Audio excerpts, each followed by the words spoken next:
وہ مجھے کہہ رہے ہیں کہ میں یہاں آسٹریلیا میں کہیں بہت لانگ ڈرائیو پہ تھا, قریب میں جنگل تھے, تو بہت زور کا پیشاب آ رہا تھا. یہ ہمارے پاکستانی ساتھی ہیں, بڑے زبردست ان کے قصے ہیں یہاں پہ. کہہ رہے ہیں اب کوئی واش روم قریب میں تھا نہیں, تو انہوں نے وہی اخپل طریقے سے سائڈ پہ اتر کے جنگل کی طرف بیٹھ کے پیشاب کرنا شروع کر دیا. پیچھے پولیس کی گاڑی آ رہی تھی. اب یہاں تو زیادہ تر لوگ کھڑے ہو کر پیشاب کرتے ہیں گورے, انہوں نے دیکھا یہ بیٹھا ہوا پتہ نہیں کوئی کیا کر رہا ہے وہاں, کیا جی. پولیس آ گئی پیچھے سے, تو خیر انہوں نے تھوڑا اکرام کیا کہ اب جب کر رہے ہو تو اب تسلی سے کرنا. تو انہوں نے عذر پوچھا بھائی یہاں یہ پیشاب کی جگہ تو نہیں. انہوں نے کہا بھائی مسئلہ ہے, یوں ہے, فلانا ہے, ڈمکانا وغیرہ وغیرہ. تو کہتے ہیں کہ پولیس نے کہا کہ چلو, آفیسر نے کہا اس دفعہ میں نے معاف کر دیا, آئندہ معاف نہیں ہو. تو مجھے کہتے ہیں ایک دن اسی طرح مجھے کسی بات پہ پولیس نے پکڑ لیا, اس پیشاب والے کیس پہ نہیں, کسی اور بات پہ, لائسنس وغیرہ چیک کرنے کے لیے. تو انہوں نے جب میرا نام کمپیوٹر میں ڈالا ہے تو ہنسنے لگے, کہہ رہے ہیں یہ وہی بندہ ہے جو بیٹھ کے پیشاب کر رہا تھا. ان کا خیال یہ تھا کہ اس نے ایک دفعہ دیکھ لیا, اب دوبارہ یہ مجھے مہلت دے رہا ہے تو دوبارہ کون دیکھے گا بھائی. لیکن سسٹم اتنا مضبوط ہے کہ پیشاب بھی ریکارڈ ہو رہا ہے. یعنی آپ اندازہ لگاؤ, پیشاب بھی کیا ہو رہا ہے, ریکارڈ ہو رہا ہے. اور اگر یہ دوبارہ پیشاب اب قیامت تک کبھی بھی جنگل میں بیٹھ کے کریں گے تو اس پیشاب کی بھی ایک ویلیو ہے کہ اتنے پیسے ادا کرنے پڑیں گے.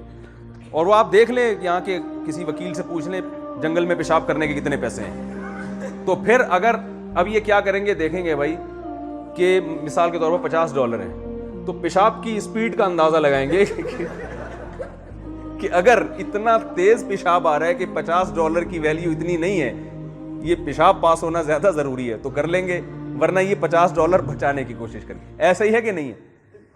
تو مجھے پتا عبرت کیا ہوئی ان کے اس واقعے سے. میں نے کہا جب دنیا کی حکومتوں کا نظام اتنا زبردست ہو سکتا ہے کہ فرسٹ ٹائم جو انہوں نے جنگل میں پیشاب کیا وہ ریکارڈ میں آ گیا, تو اللہ جو قرآن میں بار بار کہہ رہا ہے کہ مالی ھذا الکتاب لا یغادر صغیرۃ ولا کبیرۃ الا احصاها, مجھے جیسے ان کا واقعہ سن کے تعجب ہوا کہ یار وہ ایک دوسرا پولیس آفیسر ان کو دیکھ رہا ہے اور وہ بھی پتہ لگا رہا ہے کہ تمہارے کھاتے میں ایک جرم آ چکا ہے.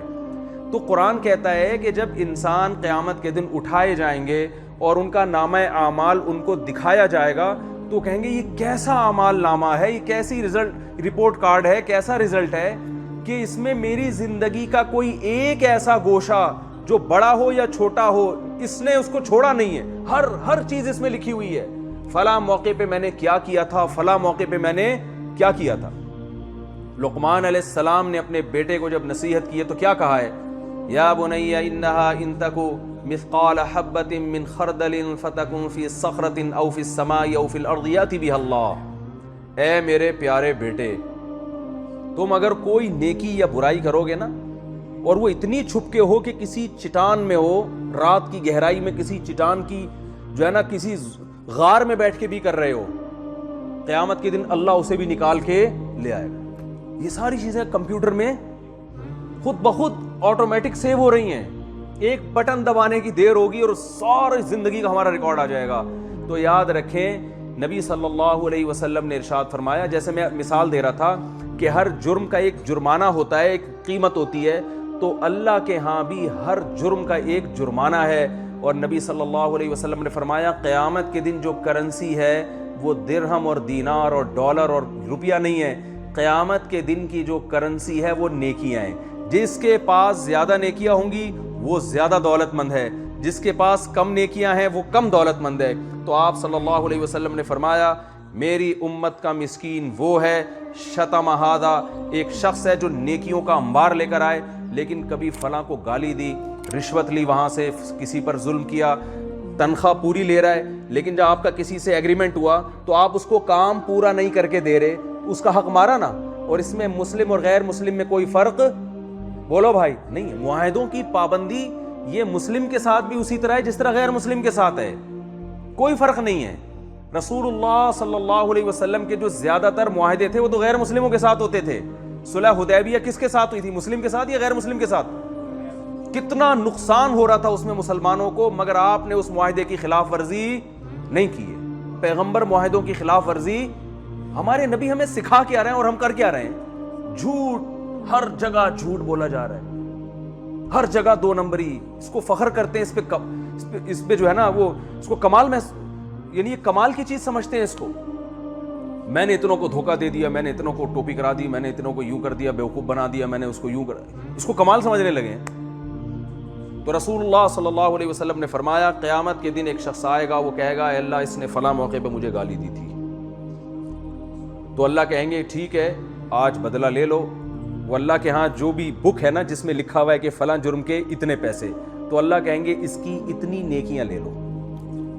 دوسرا آئے گا, بہنیں آئیں گی, اللہ اس نے میری وراثت, بولے بھائی, نہیں دی. تو ایک گالی کی جب نمازیں ہیں تو وہ کروڑوں روپے کی وراثتوں کی کتنی کیا کچھ ہوگا. تو اللہ کہیں گے اتنی نمازیں اٹھا کے اس بہن کو دے دو.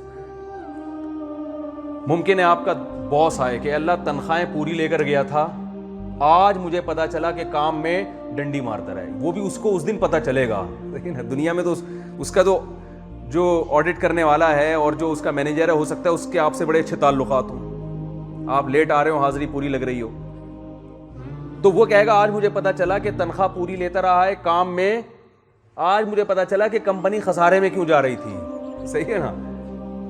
تو نبی صلی اللہ علیہ وسلم نے فرمایا اللہ کہیں گے اپنی نیکیاں اٹھا کے اس کو. آپ کہہ سکتے ہیں کافر کو نیکیاں دینے کا کیا فائدہ. کافر کو نیکیاں دینے کا فائدہ یہ ہوگا کہ اس کا آخرت میں جو کفر کا عذاب ہے وہ کم ہو جائے گا.